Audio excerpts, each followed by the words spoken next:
Kinagagala ko po kayo makilala, Lola Tricia. Ang ganda po ng pangalan nyo at ang lugar pinanggalingan nyo. Ikinagagala ko rin makilala ka, Jess. Salamat sa iyong pagbati. Ako ay natutuwa.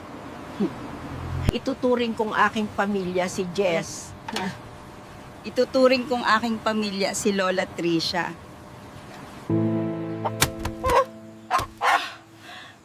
Aga-aga ingay mo manok. Alis! Alis! O nga pala, Lola Tricia, wala pala akong kapangyarihan. Maliligo na po ako. Siya nga pala, may almusal na po tayo. Tira nung kagabi. Ang lamig ng tubig. Sana tulad ako ni Lola Tricia. Isang snap lang sa dalere. Malinis ka na. Lord, maraming salamat po sa simpleng pagkain inihain niyo po. Kami ay mabubusog at sa aming pag-alis kami ay iyong gabayan. Amen.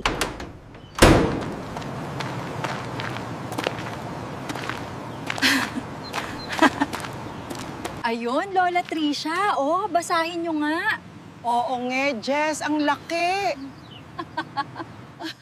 Ang ganda ng mga bahay. Nakakamangha. Totoo, Apo. Parang panaginip. Parang naligaw yata tayo. Kasi kanina pa tayo naglalakad dito sa lugar, wala namang tao. Lola Tricia, nakita mo ba yun sa malago na yun? Parang may chapel o simbahan dun, no? Sige, halika, Jess. Puntahan natin. Dali. Ngayon lang ako nakakita ng ganitong kagandang chapel o simbahan. May mga tao ba dito, Lola Tricia? Ano sa tingin mo? Tok-tok, may tao po ba dito? Ano, Jess, may tao ba dyan sa loob? Wala, no? Lola, grabe, oh. Ang ganda ng kanilang kasuotan. Siguro ang mahal niyan. Ang dami pala ng mga tao lumabas dito sa simbahan o chapel. Sino tong gusot-gusutin na damit ang makapasok dito sa village? Ang cheap! Ang yabang mo naman. Porket ganitong suot nila lait, tao din naman ako, ah. Hayaan mo na yun, Jess. Huwag mo na pansinin nyo. Sino po sila? Ano po ginagawa nyo dito sa Jeshel Villa Village? Ma'am, ano po meron sa loob? Bakit ang dami pong tao lumabas? Maayos lang ba kayo? Pasensya na po sa nangyari sa labas. Di lahat dito ganun mag-isip. Ayos lang po, salamat. Salamat, Hija. Buti na lang may mabubuti rin. Bakit po pala kayo nandito? May hinahanap po ba kayo? Wala po. Naghahanap po kami ng matitirhan. Yun po sadya namin, madam. Sa itsura nyo, hindi po maayos ang inyong pamumuhay, nanay. Paano po kayo makakabili ng bahal? May pera po kami, madam, kahit ganito itsura namin. Opo, madam. Meron kami pera. Sige ho, ano magiging patunay nyo kaya nyo bumili ng bahay? Meron ba? Ilabas mo, Jess, ang passbook. Ipakita mo sa kanya. Eto po, oh. Wow, ang laki. Paano kaya nagkaroon nito? Pero okay lang. Pinagpalit ko po ang kayamanan sa pera. Huwag mong sabihin sa iba. Dapat sekreto lang. Ay, oo nga pala. May napulot po ako ticket sa loto. Hindi ko akalain mananalo ako ng first prize. Yun po. Ay, siya nga po. Nakapulot po siya. Wow, congrats ho. Wala po kami kayamanan. Okay lang yun, Iha. O siya, punta na tayo sa aking opisina para mapag-usapan po ito. Galing mo, Jess. Tayo na. Lola, ang laki pala ng opisina. Ay, oo nga. Ang ganda rin dito sa labas. Ang laki ng building. Hindi po tayo dyan papasok at hindi dito sa may highway daanan ng sasakyan. Doon po tayo sa Jeshel Villa Village. Balikat po tayo doon. Bakit tayo napunta dito? Sumunod lang kami sa'yo. Akala ko alam mo. Oms, ang sakit ng tuhod ko.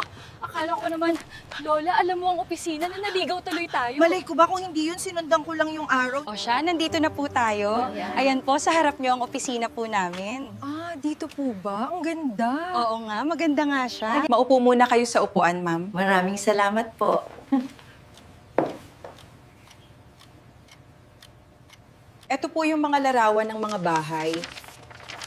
Sa ngayon po, may 3 bahay na lang po ang available dito. Maari na po kayo pumili. Meron po tayong 3 klaseng tirahan. Ang modern house, class, at high class. Ngunit iba-iba po ang presyo nito. Ito, tingnan nyo po. Tumayo na po tayo. Sasamahan ko po kayo sa mga bahay na ating pupuntahan. Ang unang bahay natin pupuntahan ay modern house.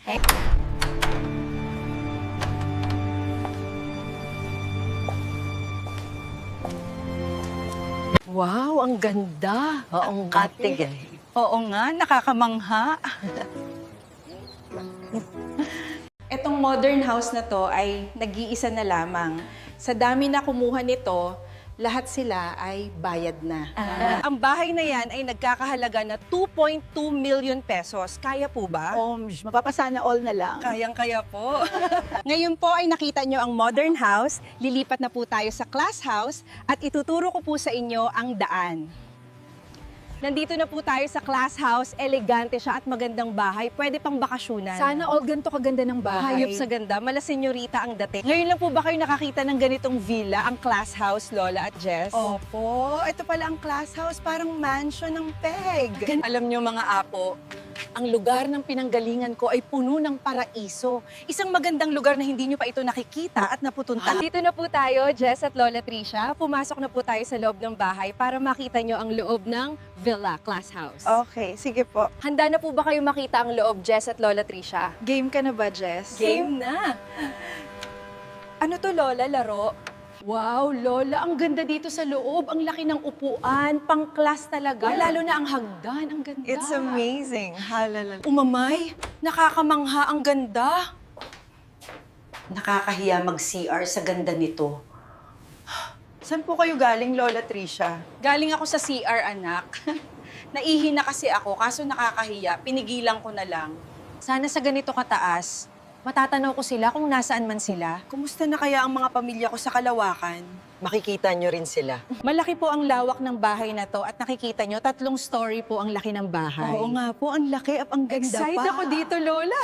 Kung nagustuhan nyo po ang bahay na to, mabibili nyo naman po ito sa halagang 4.3 million pesos. Kasama po ba yung kotse sa labas, madam? 2 kotse, o sa amin na ba? Hindi po. O siya, pumunta na po tayo sa huling destination, ang Villa High Class House. Dito na po tayo. Ay, sayang. Akala ko kasama sasakyan. Ganda pa naman. Assuming naman kayo, may pagmamayari na niyan, sasakyan.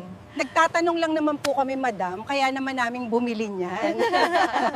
De wow po, sa mabibili niyong kotse, nandito na po tayo sa huling destinasyon, ang Villa High Class House. Okay lang po ba kayo? Nandito na po tayo, mga madam. Nandito na po tayo sa may pinto ng bahay. Yeah. Gusto na po ba tayo pumasok sa loob, mga madam? Uwi na tayo, Lola. Gusto na. Dito na tayo eh. Bahay ba to? Parang palasyo lang ang peg, Lola. Oo nga, anak. Kuweba lang yung amin. Charot. Tingnan niyo po na buong bahay ito. Ang ganda. Hindi ako makapaniwala. Pati kusina at sala. Bongga po. Lola, ang laki ng ilog. May tagusan ba yan? Anak, karagatan yan, hindi ilog. Hindi po, mga madam. Swimming pool po yan. So, nakita niyo na ang buong property. Ano sa tingin niyo? Pasok na ba to sa budget niyo? Ma'am, sandali lang po. Pwede po ba natin itong pag-usapan muna sa labas? Kung nagustuhan nyo ang Villa High Class House, mababayaran nyo to sa halagang 6.8 million pesos. Ayon to sa dokumento na ipinakita ko sa inyo. Lola, kaya po ba? Lola, siguro uwi muna tayo sa bahaw. Doon muna natin pag-usapan. Siguro nga, anak.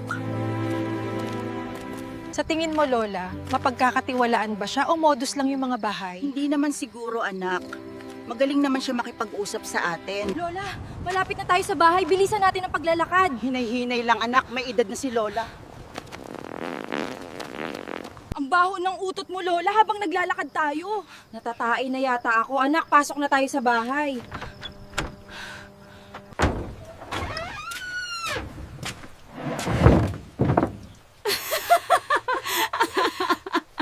Lola, okay na po ba kayo? Hindi na ba masakit ang iyong tiyan? Oo, anak. Siguro may kabag lang kanina, kaya biglang napopo ako. Lola, nakapag-desisyon ka na ba kung aling bahay ang magandang tirahan? Ikaw, Jessel Bazar, anong bahay ang gusto mo bilhin? Di ba ikaw ang gumawa ng kwento na to? Ano ka ngayon? Madam, may napili na po kami. Etong picture na to ang aming bibilhin. Talaga po? Sasamahan ko na po kayo doon. Ito po ang bayad. Ito na po tayo, ang bahay na napili nyo sa halagang 4.4 million. Dream come true na po. Lola, dream come true na po. Salamat sa iyo.